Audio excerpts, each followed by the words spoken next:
the brief is really important to, you know, identify and do a lot of things with, because we didn't have the automation we have now, especially with G1000. Right. So really, like, one of the most important things to me, and again, it's driven off of experience and also training pilots, is Switching tanks. where I'm going to be altitude-wise at the final approach fix, because I want to be stable and configured at the final approach fix. And I know from experience, it's a good airport, I know from experience at this airport that they have a tendency to bring you in high. And so drop you down, you're above the glide path and they clear you for the approach.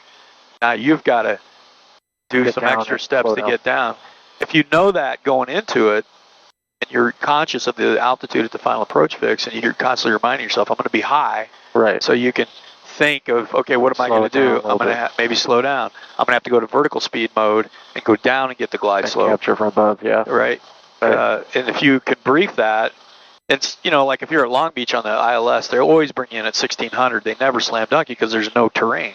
But out here, you can see the terrain. Right. And so, you know, that would be something that I would brief. Is there going to be any terrain that I have to think about? If there is, I could probably expect that they're going to bring me in a little high. You've probably experienced it at John Wayne. Yeah. They do it there too. Yep. Especially, now coming from the north, not so much because you're on a downwind, but if you're coming from the east, you got to clear those mountains. First, so that's something that I always brief is... So that's the important stuff. Because you think about what happens near the final approach fix. You get cleared for the approach, you get often the longest clearance. Yeah. You know, turn left heading 210, maintain 3,000 still established, you're cleared for the ILS, blah, blah, blah. Right. You may throw an altimeter setting, and winds in there. It's like, that's too much. And now you're high. Yeah. And now I got to read that clearance back, and I got to go to vertical speed mode and go down and get it, you know. So to me, I like to always know, how am I doing relative to the altitude at the final approach fix? Because again, I want to be configured and stable at the final approach fix.